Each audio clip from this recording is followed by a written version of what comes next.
Let my people go. Wade in the water. Wade in the water, children. Wade in the water. God's gonna trouble the water.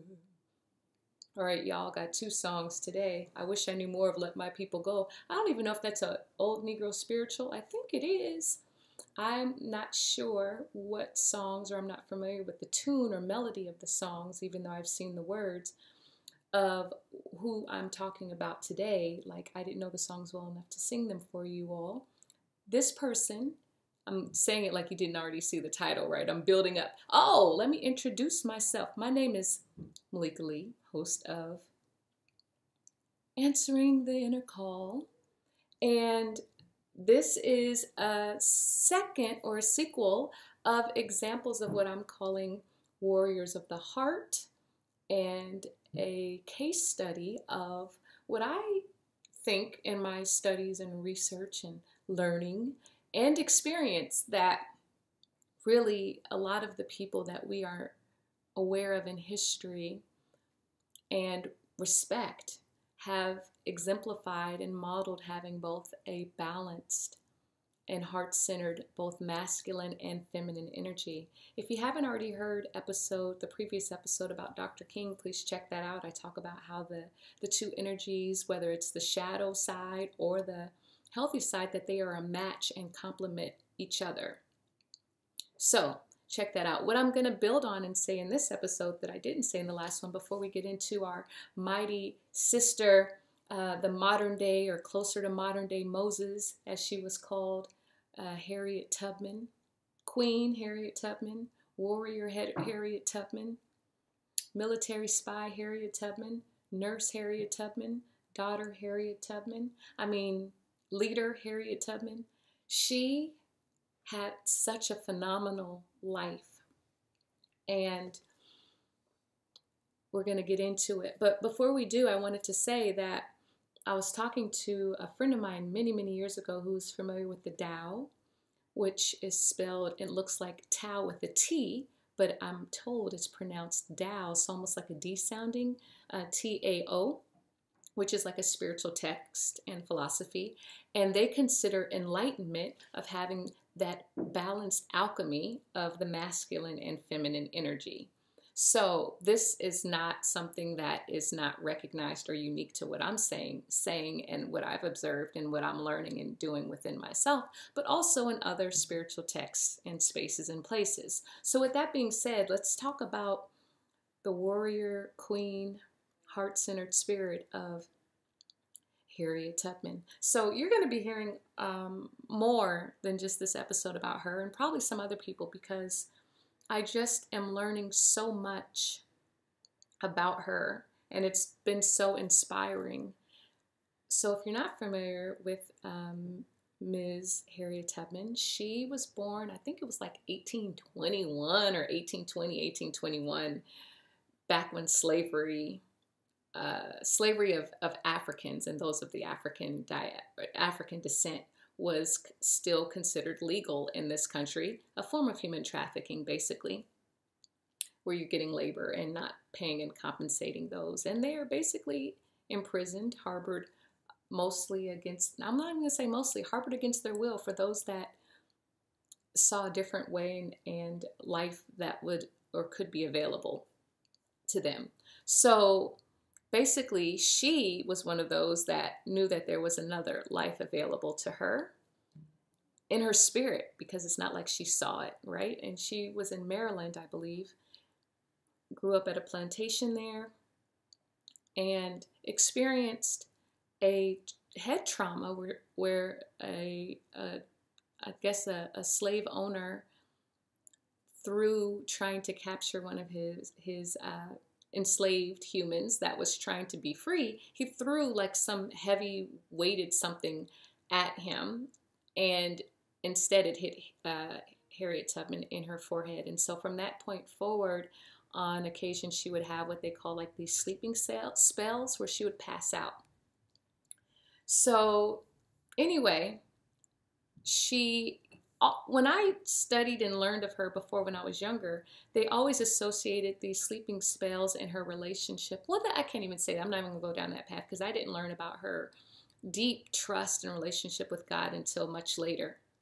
And what I'll say about that is I think sometimes it's collapsed that her sleeping spells after that trauma, that brain trauma, came because of, or not because of, but that her connection to the spirit and receiving these visions and dreams that she had, I somehow associated that with the brain trauma that she had, although that was not the case. My understanding in reading a biography about her by Sarah Bradford, which was a person she knew and spoke to about her life and wrote this book to help her raise money, which is a whole other topic I'm not going to get into right now, but oh boy, I could.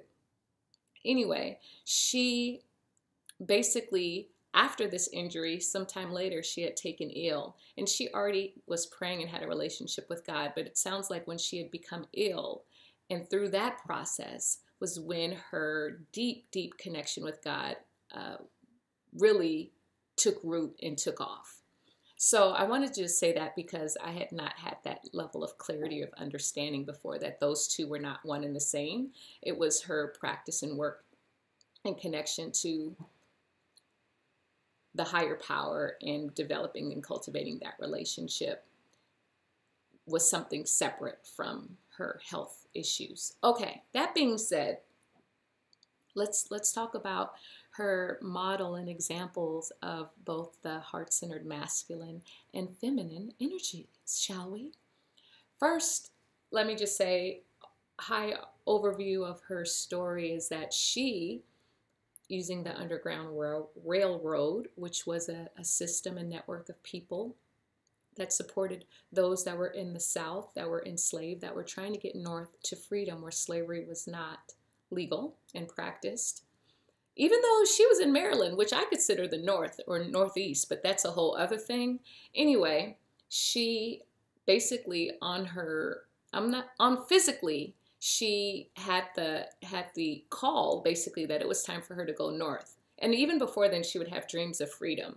And on one particular day, she felt like she had a vision. I can't remember if it was a vision or a dream, but she knew it was time. It was her time to go.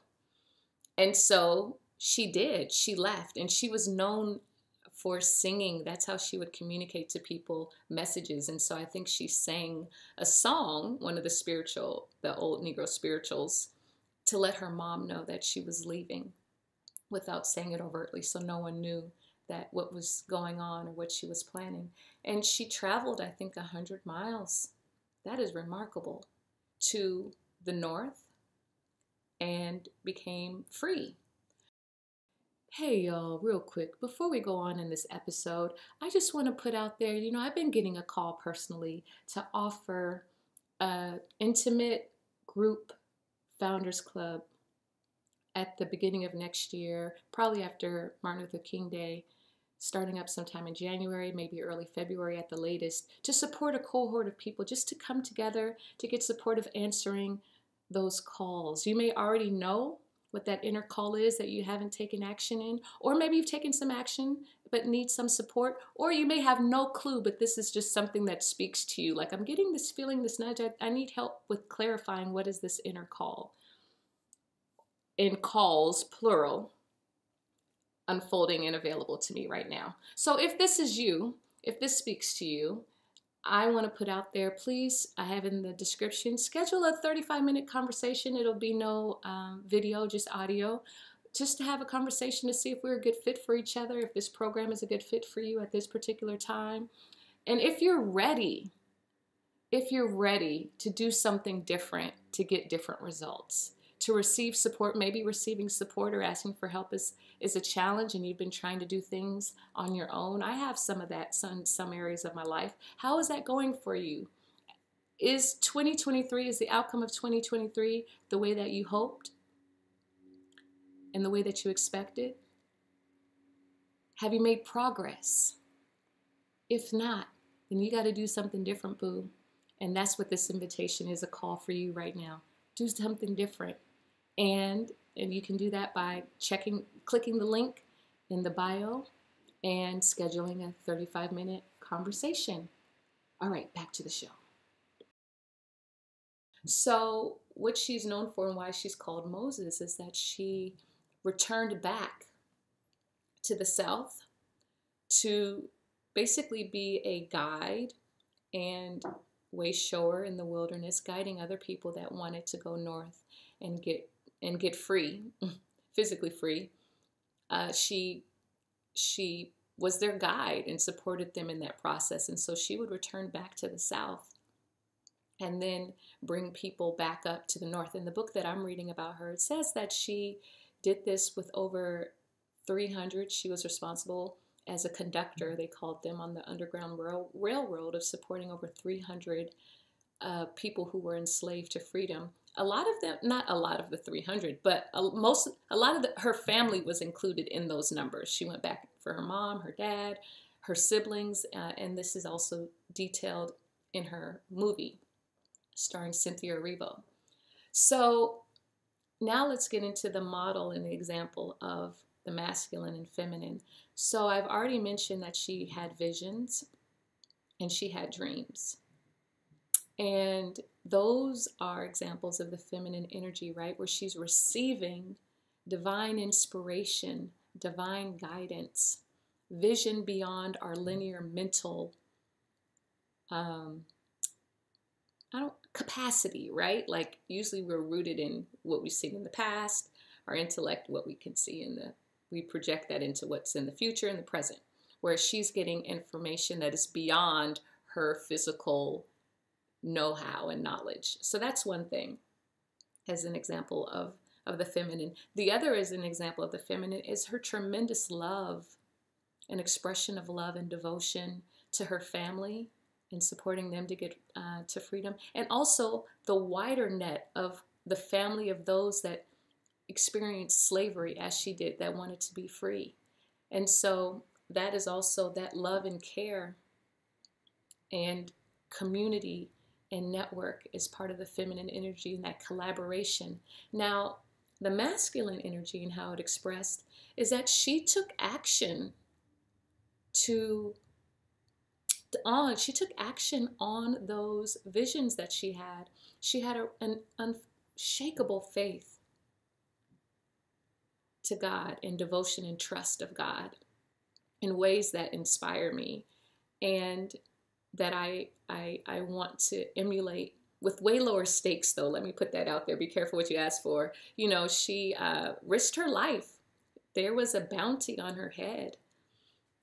And she never got caught, and she never lost anyone that she took as a conductor to the Underground Railroad. She never lost a single soul, she said. And that wasn't easy to come by, because just because you made it to the north didn't mean that you were home free, especially when they changed the law.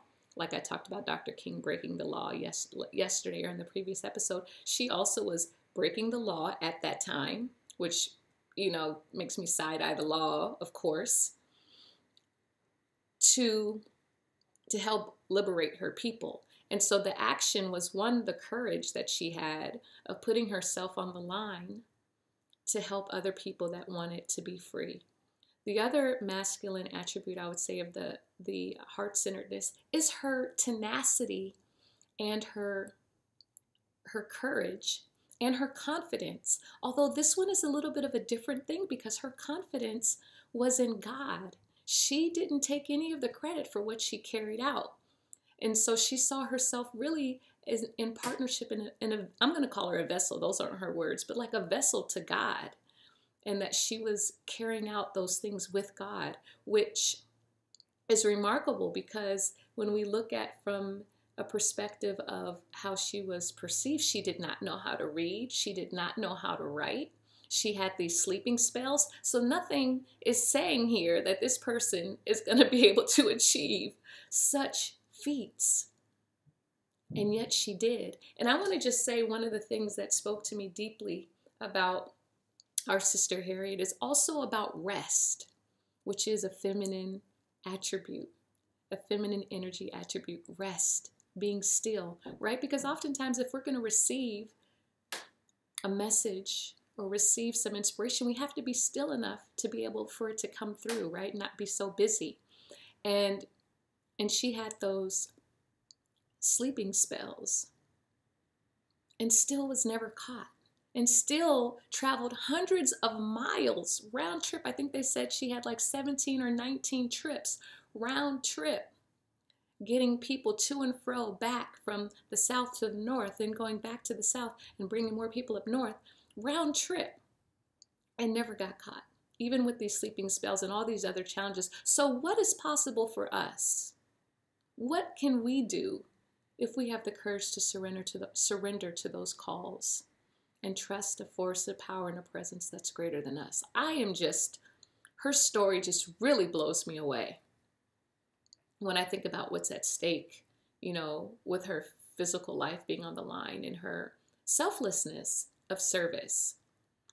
Again, selflessness is considered a feminine attribute generally, but her chutzpah and her focus and that strong will she had is attributed to the masculine energy. And so I think one story that I'll save for another time about her that demonstrates the power of rest. I'll put that up soon, but I just want to say that she's dope. If you haven't looked into her, or at least, the movie was controversial for some reasons, which are valid, but I don't think that that's valid enough to overshadow a real life superhero. Like, we've been on that Wakanda, a couple years ago, that Wakanda Forever. Like, this is a legit real life warrior, and let's give her due and look at her story as inspiration, because greater, what does it say? Greater that ye can do than what I have done. She is a fantastic model of that.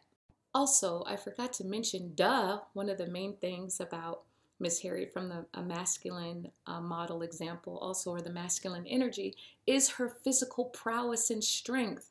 Before she escaped to freedom, she was known to be able to do the work of men physically, like to do the physical labor of men.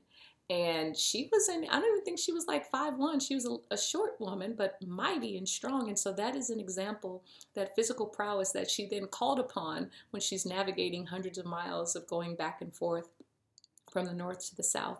That is an example of her, a masculine energy expression of her being a gladiator, her physical prowess and brawn and strength.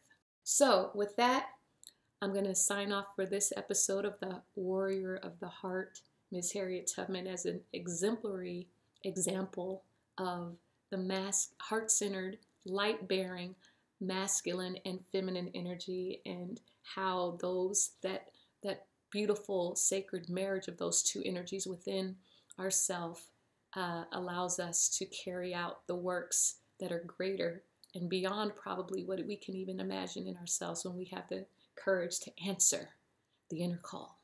So I'm signing off for now. If you've enjoyed this content, if it's touched your heart, your soul, please subscribe. I'd love to hear from you. If you give me feedback and a rating on iTunes, I'll shout you out in a future episode. In the meantime, between time, much love, many blessings. Peace.